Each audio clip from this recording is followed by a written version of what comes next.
Pikiran yang tidak pernah menyentuh kehidupan dunia, tidak pernah mengalami pergulatan dunia, tidak pernah mengalami suffering, ataupun juga tidak pernah mengalami kenikmatan dunia yang sementara, maka jiwa itu akan mengalami sesuatu yang kita sebut dengan keinginan untuk terus.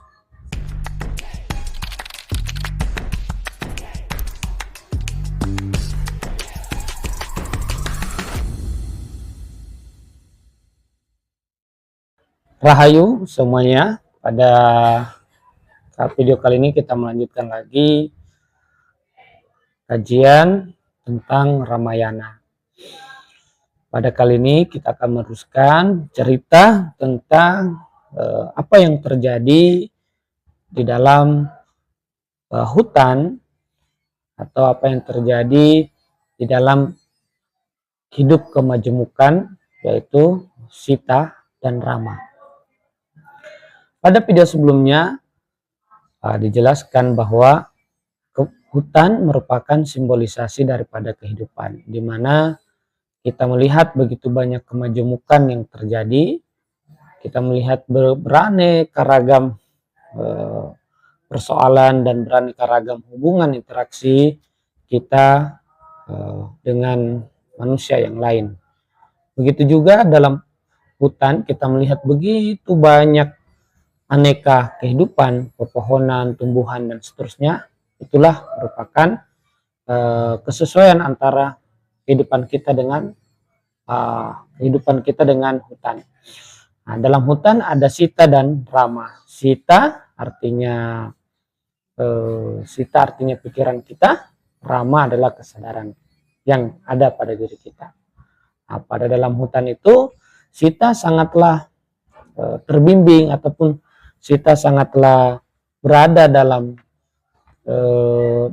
dekapan ataupun berada dalam lindungan Rama, sehingga Sita tidaklah terpengaruh dengan berbagai macam keanekaragaman kehidupan.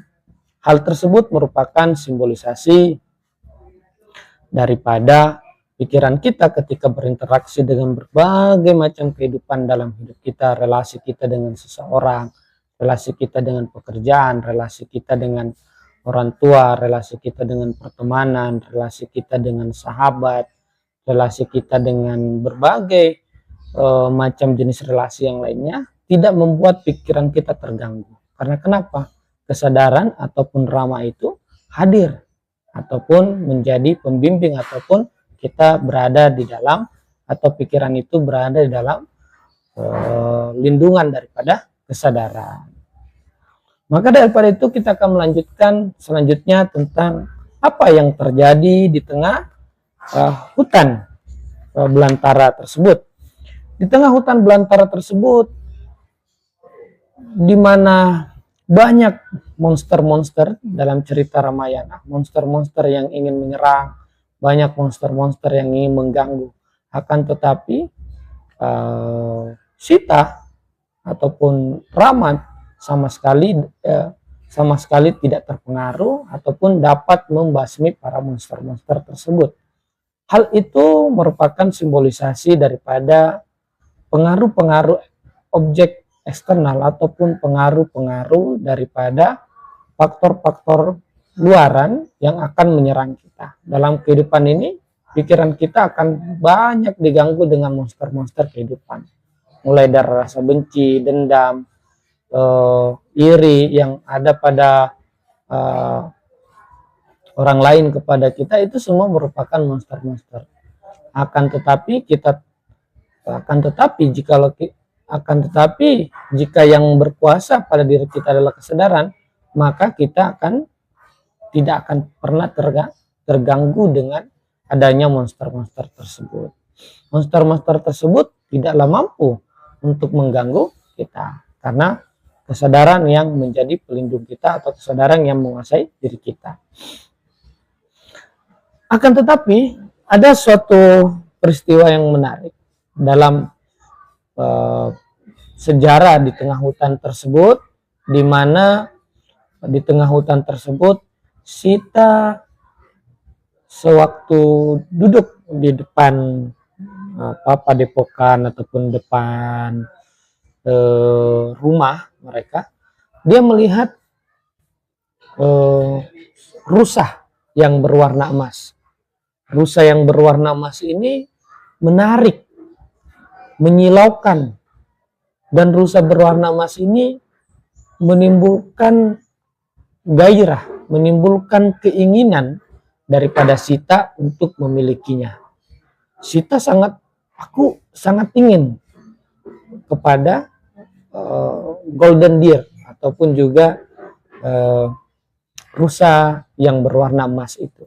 Dia katakanlah kepada suaminya Rama atau kepada pelindungnya Rama, Rama, aku selama ini tidak pernah meminta apapun padamu.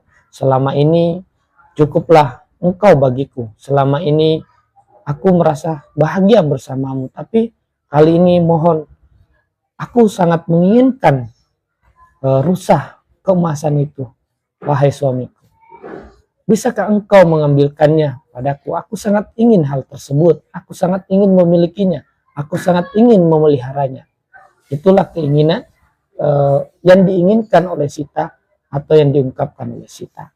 Hal ini merupakan simbolisasi dari apa? Merupakan simbolisasi Sita, pikiran, itu menginginkan kegemerlapan ataupun juga menginginkan yang namanya kehidupan yang gemerlap atau menginginkan kenikmatan-kenikmatan yang bersifat material, ataupun juga Sita menginginkan sesuatu yang sangat mengilaukan pandangan mata. Misalnya kalau kita dalam kehidupan ini, bagaimana Sita memiliki pikiran kita melihat misalnya mobil yang mewah, ataupun melihat rumah yang mewah, ataupun melihat tas branded seseorang yang mewah, ataupun memiliki pesawat private jet yang mewah dan seterusnya. Keinginan-keinginan itulah yang mana terjadi pada diri kita, itu pertanda Sita, yaitu pikiran, sedang melihat golden deer ataupun juga melihat yang namanya rusa yang berkilauan atau rusa yang berwarna keemasan. Rusa berwarna keemasan ini membuat pandangan kita menjadi look to outside. Jadi melihatnya keluar. Melihat keluar atau melihat kebahagiaan letaknya berada di luar. Inilah awal daripada kejatuhan atau awal daripada lemahnya pikiran atau lemahnya Sita. Nah, pikiran ini melihat keluar sehingga dia berusaha untuk menggapai yang di luar. Maka pada saat terjadi keinginan tersebut dari Sita, dia menyuruhlah Rama, menyuruh suaminya untuk menangkap daripada golden deer itu ataupun rusa yang berwarna keemasan itu. Sangat mengilaukan, yang mana itu adalah kehidupan dunia. Rama pun mengatakan, apakah tidak cukup aku bagimu?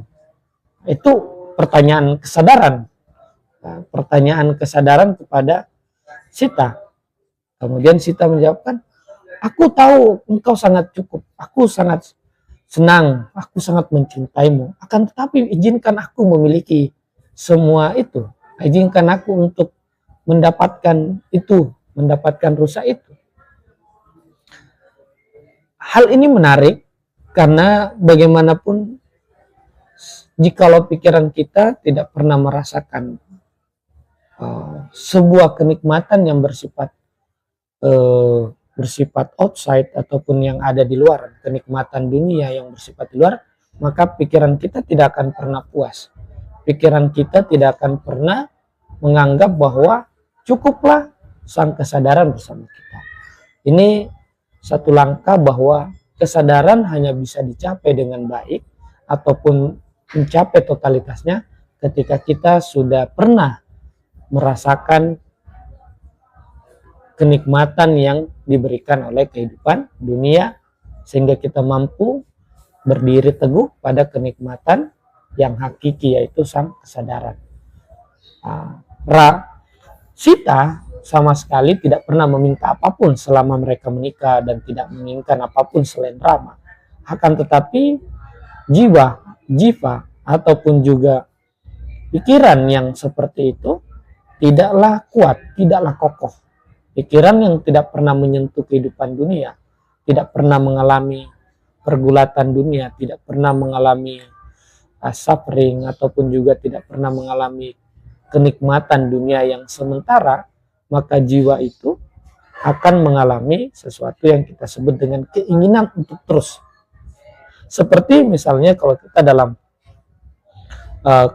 sewaktu kita kecil, saya ingat persis waktu saya kecil, saya sangat senang misalnya bermain mobil-mobilan, bermain mobil remote control, mobil balap, dan hal-hal sepeda balap dan seterusnya gitu. Menyenangi perlombaan-perlombaan pada saat itu. Akan tetapi setelah direnungkan kembali di masa sekarang, keinginan itu sudah tidak akan muncul lagi. Keinginan itu sudah tidak ada lagi karena keinginan itu telah tuntas pada masanya. Kita sebagai pikiran manusia yang kebanyakan daripada kita masih sebenarnya memiliki keinginan spiritual yang tinggi, tapi dia belum mengalami ataupun juga belum merasakan kenikmatan dunia, belum merasakan namanya kenikmatan yang mana membuat dia pada ujungnya menjadi menderita.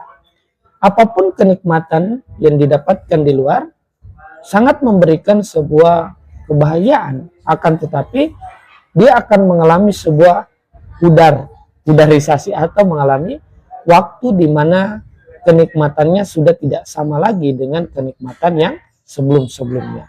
Maka daripada itu, Sita menginginkan, pikiran menginginkan rusa atau golden deer di luar sana, itu merupakan sebuah kenyataan atau kemestian dalam kehidupan ini. Tidak ada manusia yang lahir tiba-tiba dalam kondisi yang sangat suci atau kondisi pikiran yang selalu stabil. Akan tetapi kondisi pikiran manusia terus mengalami yang namanya proses evolusi atau disebut dengan evolusi jiwa, mengalami kematangan dengan seiringnya berproses waktu. Jadi yang kita pelajari hari ini adalah tentang mengenai tentang golden deer ataupun rusa kemasan Sita, pikiran yang menginginkan hal tersebut, yang mana hal tersebut melambangkan tentang keinginan duniawi yang ada pada setiap daripada diri kita. Itulah pembacaan Ramayana yang ada pada diri kita, yang akan kita lanjutkan pada cerita selanjutnya. Rahayu.